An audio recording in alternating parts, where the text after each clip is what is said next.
It's 1942 on August 18th. East of Taiwan, the USS Ronald Reagan Carrier Strike Group suddenly picks up multiple high-arc tracks lifting from the mainland. Klaxons surge. Sailors slam watertight doors, snap on float vests, and race to the launchers. On the hazy horizon, orange spears climb, then tip over DF-21D anti-ship ballistic missiles already inbound.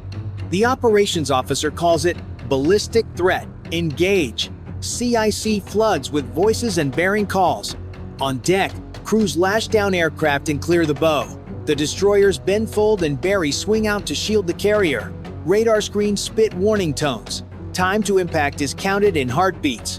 One wrong move, and a billion-dollar ship disappears under fire. No speeches now. Only switch flips, coded reports, and a single choice. Shoot now, or watch the ocean swallow 30 years of deterrence. Below decks, the reactor hum deepens. Above, the carrier turns into wind. 60 seconds from now, the Pacific could look different forever. The Taiwan Strait has turned into the most dangerous shipping lane on Earth. On August 14th, Chinese patrols boarded and seized local fishing boats, declaring the waters closed. Within days, Beijing's forces pushed further blockade ships, fighters in the sky, and now ballistic missiles aimed at a U.S. carrier group. For Washington, the mission is not symbolic. These waters connect energy flows, tech exports, and daily goods that stock American shelves. If the sea lane locks down, fuel prices spike, factories stall, and allies from Tokyo to Manila start doubting U.S. resolve. Tankers reroute south and insurers raise premiums. The ripple hits pumps, factory shifts, and grocery aisles back home. The USS Ronald Reagan and her escorts were sent here to keep that from happening. Every radar sweep is a gamble. Protect trade and allies, or watch credibility sink with the carrier's hull. Taiwan's F-16 Volts fly close cover, but their presence only sharpens the stakes. The world watches. Can America shield its partners? Or will China prove it can reach out and strike at will? For the sailors inside Reagan's steel hull, the fight isn't about grand strategy. It's about survival. Each alarm means another decision in seconds. Fire interceptors and risk running out, or hold them back and risk a hit. Magazines are deep but not bottomless. Shooting now could leave gaps when the next wave arrives. Every choice weighs lives against consequences thousands of miles away. This is no rehearsal. Every splash in the sea, every flash overhead, shifts the balance between two nuclear powers. And right now, both sides are testing how far they can push before the line breaks. If you were in command, press 1 to fire or 9 to hold. Comment your pick and subscribe for the next move. 1945.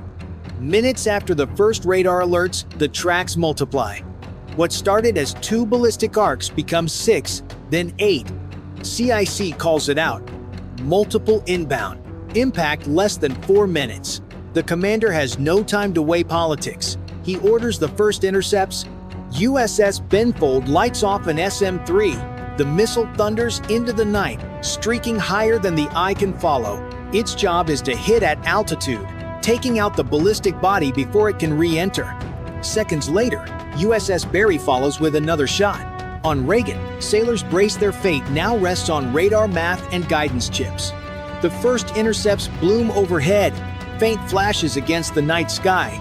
One warhead disappears, then another, but the radar shows more tracks diving in.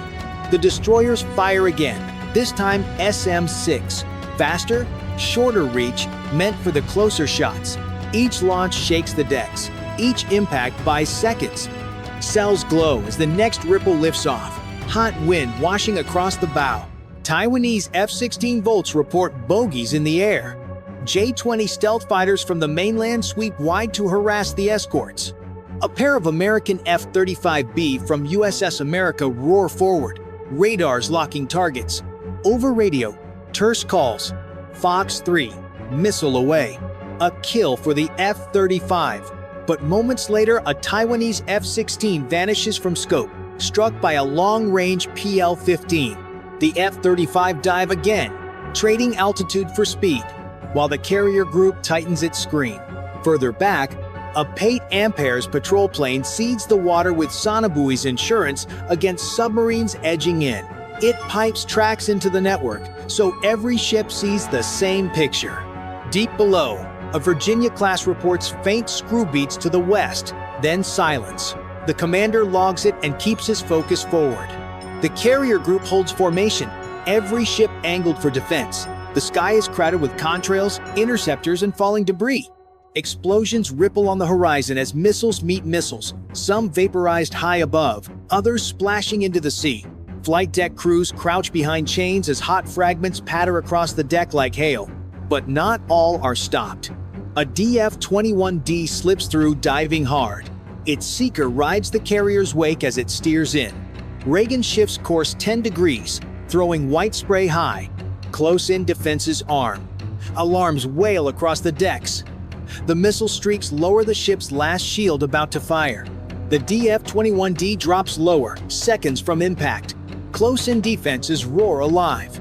Reagan's CIWS spits a river of tungsten, tracers slicing the dark. The missile shatters, fragments tumbling into the sea. Cheers echo for a heartbeat, but new alarms cut them short. More tracks are inbound, mixed this time. Ballistic shots from deep inland and fast sea-skimming cruise missiles fired by Chinese destroyers in the strait. The crew knows the pattern. First, the long-range carrier killers to drain interceptors. Then the low-altitude swarm to finish what's left. USS Barry launches more SM-6, but its magazines run thinner. Then Fold shifts to defensive fire, her deck guns hammering against sea skimmers. Every ship in the group strains to cover the gaps. Several missiles break through. Explosions rock the ocean. Geysers of salt water blasting skyward. A shockwave slams Reagan's hull. Alarms shriek as sensors briefly go offline. Damaged crews rush below, sealing hatches, checking for flooding. On the flight deck, aircraft crews scramble to lash down jets shaking under the blast waves. J-20 fighters press harder, diving toward the escorts. F-35B and F-16 Volts chase them, missiles arcing between contrails. Two J-20 vanish in fireballs, but not without cost. An American F-35 limps low, trailing smoke, then ditches into the sea near USS America. Rescue choppers launch instantly, their rotors chopping the spray as they race toward the downed pilot. Pressure mounts with every passing minute. The carrier group is holding, but at heavy expense. Below, sonar reports a new contact, possible submarine torpedoes running hot. Above, another radar sweep lights up fresh launches from the mainland. The fight is now three-dimensional. Air, sea, and under the waves, all striking at once. The sailors know the truth. This is only the opening act. Each intercepted missile costs millions, while the enemy fires waves of cheaper weapons. The balance tilts with every salvo. The question now is, how long the Reagan can survive before the next breakthrough turns near miss into direct hit? In this clash of steel and fire, whose strategy do you believe wins? Press 1 for America's defense, press 9 for China's offense, and drop your choice in the comments while subscribing to follow the outcome. Just as the Reagan steadies from the last wave, a new alarm pierces the night. This time, it's not ballistic or cruise missiles. Radar tracks hug the surface, weaving at near supersonic speed. Fast attack drones, launched in swarms from converted ships and coastal batteries, skim so low they vanish in sea clutter. The crew reels. These drones are smaller, harder to hit, and cheap enough to come by the dozens. The SM-6 can't lock them all, and wasting million-dollar interceptors on drones feels like a losing trade. Still, the threat is real. Any one drone with a shaped charge could rip open flight deck fuel lines. The commander orders a shift. Reagan's escorts angle their hulls, bringing rapid-fire guns into play. Phalanx mounts blaze, tracers cutting the waves. On Barry, sailors man shoulder-fired stingers, a last-ditch defense normally reserved for helicopters. Sparks scatter as drones explode, but more keep coming.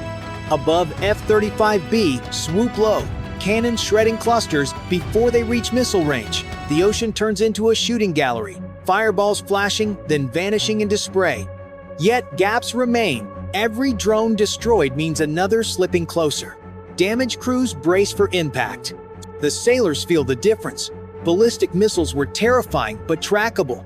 These drones are erratic, darting and skipping over waves, daring the defenses to miss. Every gunner knows, if one slips through, the next flash could be their ship. The twist is clear. China adapts mid-battle, forcing the US Navy to spend costly firepower on cheap threats while holding real weapons in reserve. The fight has entered a new phase, where sheer numbers could overwhelm even the best defenses.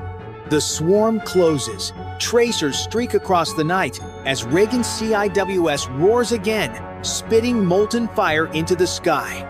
One drone bursts apart, then another, but three more press in.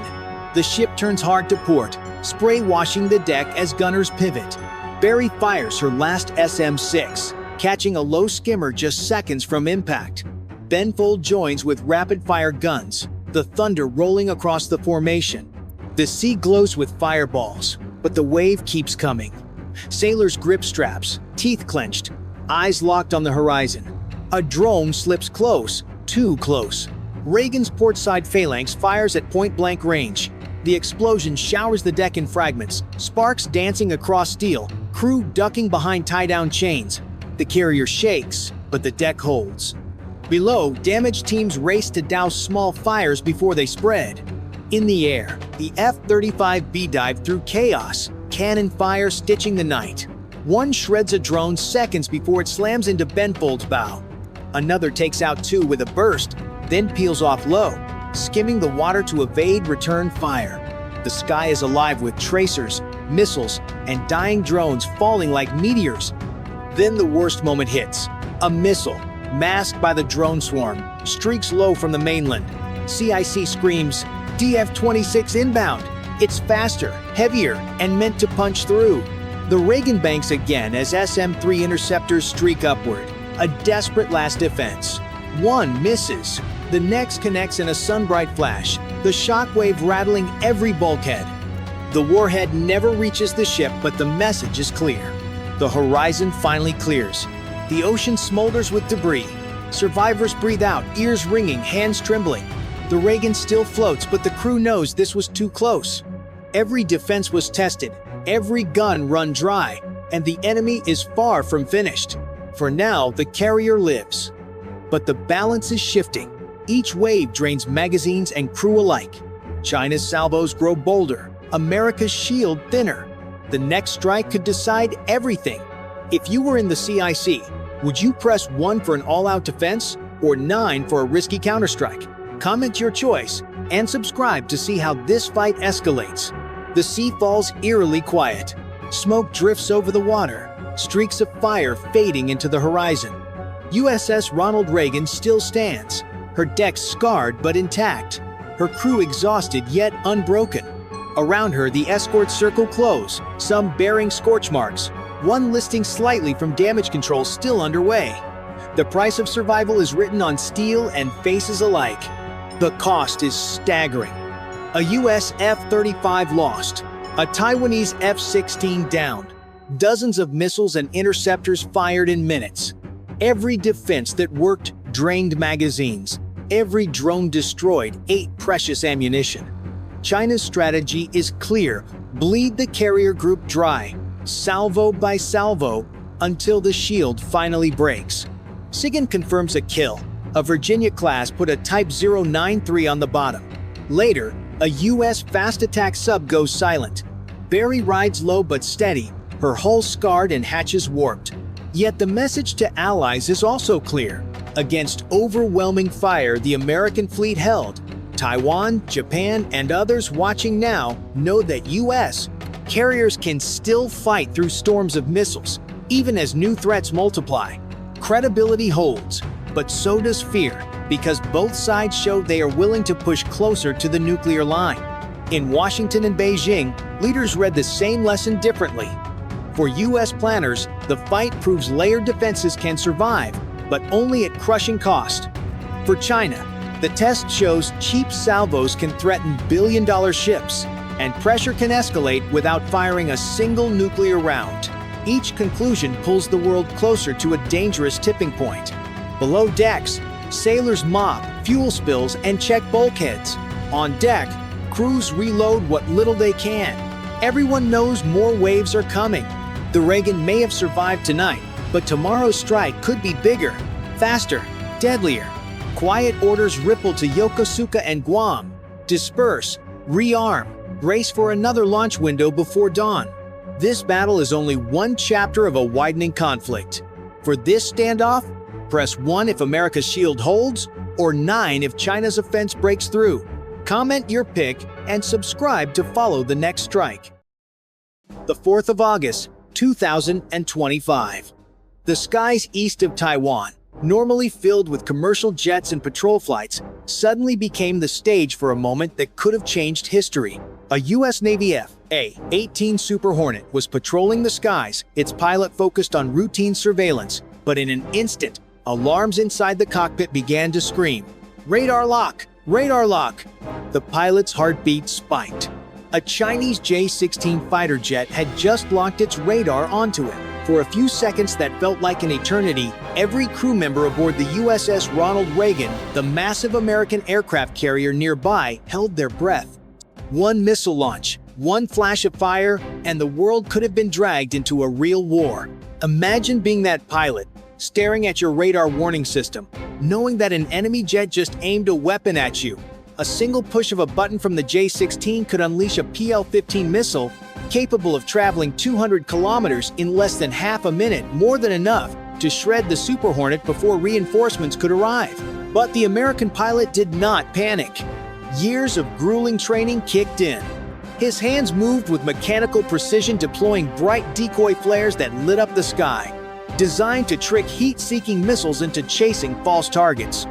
At the same time, he activated electronic jamming systems, flooding the airwaves with interference, blinding the J-16's radar as if sand had been thrown into its eyes. Inside the Ronald Reagan's command center, officers watched every movement on massive radar screens. The tension was so thick, it felt like a knife could cut through it. Should they authorize a defensive strike? Should they hold? One wrong move could ignite a war no one truly wanted. Then, just as the Chinese J-16 pressed its psychological advantage, a second F/A-18 thundered into the skies from the carrier deck. It slid silently behind the Chinese jet, locking on without firing. Its very presence was a clear and unmistakable message. If you shoot, we shoot back. The J-16 hesitated. Seconds passed. Then, like a hunter backing away from prey that proved too dangerous, the Chinese pilot disengaged and turned back toward the mainland. Crisis averted, at least for that day. This encounter was more than a clash of machines. It was a demonstration of America's doctrine of cold deterrence, strong enough to signal resolve, but careful enough not to fire the first shot. For the American pilot, those 20 seconds of hearing radar lock echoed like a death knell. For the world, it was a chilling reminder of how close peace and war stand in the modern era. Why would China take such a dangerous risk, locking onto a U.S. fighter so close to Taiwan? To understand that, we need to step back and look at the bigger picture. The South China Sea is not just another body of water. It is the economic lifeline of the modern world. Every single day, more than 100,000 merchant vessels pass through its sea lanes, carrying over $3.4 trillion in trade each year. From the smartphones in your pocket, to the clothes on your back, to the oil that fuels entire nations, much of it travels through this stretch of ocean. That is why the United States deploys aircraft carriers, patrol planes, and destroyers to this region. The mission is simple but vital. Keep the sea lanes open, ensure freedom of navigation, and protect allies such as Japan, the Philippines, and Taiwan. For Washington, this is not optional. It is the foundation of global commerce and stability. But Beijing sees it differently. To Chinese leaders, these patrols are not acts of protection. They are provocations, armed intrusions into what China calls its indisputable territory. The Chinese Communist Party claims nearly the entire South China Sea, drawing what is known as the 9-dash line across international waters. International law, however, says otherwise. The United Nations Convention on the Law of the Sea, UNCLOS, rejects China's sweeping claims. But China refuses to recognize those rulings, instead pointing to historic rights as justification for expanding its control. This standoff has produced dangerous flashpoints before. Back in 2018, the USS Decatur nearly collided with a Chinese warship in these very waters, missing by just a few meters. It was described as a hair's breadth from disaster. Now, in 2025, the stakes are even higher.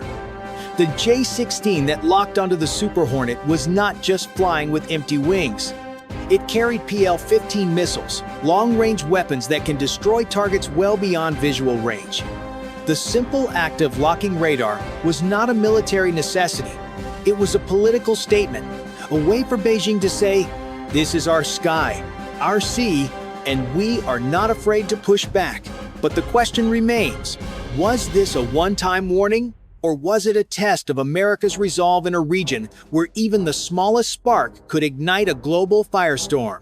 The near clash between the FA-18 and the J-16 was not just about who had the faster trigger finger. It was also about who holds the edge in technology, training, and information warfare. On one side, the United States Navy operates the FA-18 Super Hornet, a fighter renowned for its high-speed maneuverability, dramatic evasive roles, and combat-tested reliability. Pilots spend hundreds of hours in simulators, drilling every possible scenario, from dodging supersonic missiles to launching lightning-fast counterstrikes.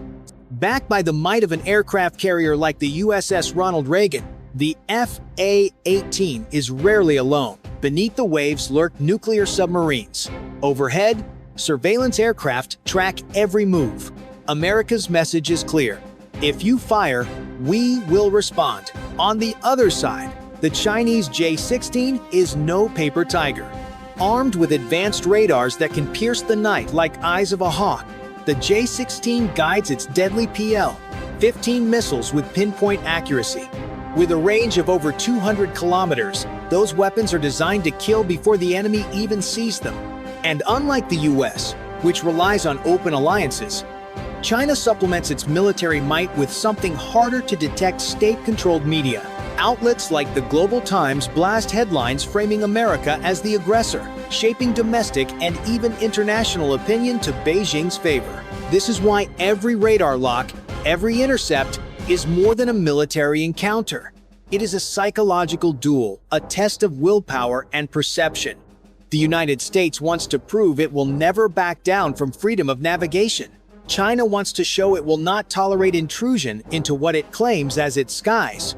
And here's where it becomes personal. Imagine you're watching this standoff unfold. Who do you believe has the upper hand? If you think America's strength and alliances will hold firm, press 1" the comments. If you believe China's determination and growing arsenal will tip the balance, press 9. Either way, make sure to hit subscribe so you don't miss the next chapter in this dangerous rivalry. Because in the South China Sea, battles are not only fought with missiles and jets, they are fought in the minds of nations. Imagine the Chinese JS-16 hadn't broken away. The pilot squeezes the trigger and a PL-115 leaps off the rail at Mach 4. Launched from 45 kilometers, it gives the American FA-18 barely over a minute to live. Survival becomes a race against physics and fear. The Super Hornet pilot reacts on instinct. Flares blossom behind the jet, decoys meant to snare any seeker. He yanks into a hard brake, drags the missile off the pipper, and keys electronic jamming to flood the air with noise. Alone, that might buy seconds. With a team, it buys chances. From the USS Ronald Reagan, a second FA-18 claws skyward, snapping an AIM-120 toward the shooter. An EAU-2D Hawkeye pushes a clearer picture to everyone, while EAE-18 Graham Growlers smear hostile radars. On nearby destroyers, Aegis computers stitch tracks into a kill chain. No American jet fights by itself. China would answer in layers.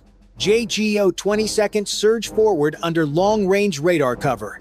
Batteries on fortified reefs light up, cueing anti-I-ship missiles and HQ Air 9B air defenses. Land-based bombers push standoff weapons toward the carrier group. The sky thickens with machines and math, and the margin for human judgment shrinks. War would not stop at air and sea. Cyber units hunt for weak links in logistics and power grids. Space assets face dazzling, jamming, and debris risks, as both sides struggle to protect satellites that make modern command possible. In fog that dense, misread screens can become misread intentions. Markets would feel the blast first. Tanker insurers pause coverage. Captains reroute. Singapore throttles traffic to manage risk. Freight rates spike. Oil jumps. Assembly lines from Penang to Long Beach stall for lack of parts. Airlines detour, burning more fuel. Shelves thin. Timelines slip. Nerves fray. Then the politics snap into place. Japan and the Philippines weigh treaty obligations. South Korea measures caution against credibility. Australia tightens coordination with the US and regional partners. Russia tests Europe's attention span. ASEAN splits between caution and condemnation as the UN scrambles through emergency sessions. All the while, the nuclear shadow looms. Neither Washington nor Beijing wants a wider war. Yet the logic of escalation is ruthless. Each limited response invites a reply. Hotlines help, but fatigue, pride, and partial information erode restraint. The longer the duel, the tighter the trap. So, where do you think we stand closer, to peace or to collision? If you believe diplomacy can still hold the line, press 1 inch the comments. If you think momentum points to conflict, press 9 and hit subscribe so you're here when we simulate the next critical move. In reality, on the 4th of August, 2025, no missile was fired, no dogfight erupted. Instead, both sides stepped back from the abyss. The Chinese J-16 broke radar lock and withdrew, while aboard the USS Ronald Reagan, commanders held their fire. For the rest of the world, it was a moment of collective exhale, a bullet dodged. At least this time, but Washington was far from calm. Pentagon officials labeled the encounter dangerous and unprofessional, comparing it to someone pointing a loaded gun at your head without pulling the trigger. The message: even if no shots were fired, the act itself was an unacceptable provocation. Beijing, of course, told a very different story. State media described the J-16's actions as legitimate self-defense, claiming the aircraft was protecting Chinese airspace and sovereignty. The Global Times accused Washington of stirring up trouble in its own backyard. To the Chinese public, the incident was framed as a show of strength against American intrusion. This gap in narratives, one side calling it reckless, the other calling it righteous, captures the heart of the problem. Each time American and Chinese forces cross paths, both governments must not only manage the military risk but also the political perception. Neither wants to appear weak. Neither can easily admit fault. Military analysts at the Center for Strategic and International Studies and elsewhere warn that such encounters are becoming more frequent. Each one is a roll of the dice, where a technical malfunction, a misread radar blip, or a pilot's split-second overreaction could turn tension into tragedy. In 2018, the USS Decatur missed colliding with a Chinese warship by mere meters. Today, with more patrols and more aircraft shadowing each other, the odds of an accident have only increased. Secret communication channels remain one of the few tools keeping incidents from spiraling. After the radar lock, US and Chinese commanders reportedly exchanged rapid messages through back channels. What exactly was said remains classified. Some speculate reassurances were offered. Others believe stern warnings were traded. What matters is that both sides understood the risk and both chose restraint. Yet restraint is fragile. The more these standoffs repeat, the greater the chance that one pilot miscalculates, one missile system misidentifies, or one leader decides to escalate rather than step back. When machines move at Mach speeds and decisions are measured in seconds, human error is inevitable. The only question is when. This is why the 4th of August was not just an isolated incident. It was a reminder that the South China Sea is a live wire, one that sparks again and again, daring the world to see how long it can hold without snapping. The 4th of August standoff ended quietly, but the silence was deceiving. The South China Sea remains a tinderbox, a chessboard where every move is shadowed by risk. One radar lock, one warning shot, one misunderstanding could redraw the map of global stability. Neither Washington nor Beijing truly wants war. The costs would be catastrophic, but neither wants to be seen as weak. And so the world watches as two giants circle each other, their pilots and commanders playing a game of nerves over waters that sustain billions of lives. The lesson here is stark. In the 21st century, conflict may not begin with a declaration of war. It may begin with a flicker on a radar screen, a pilot's choice under crushing pressure, or a leader's refusal to back down. The line between peace and chaos has never been thinner. So let me ask you, if you were that F/A-18 pilot, hearing the words radar lock echo in your cockpit, would you hold steady or fire back? Press 1 in the comments if you believe calm restraint is the answer. Press 9 if you think decisive retaliation is the only way to prevent disaster.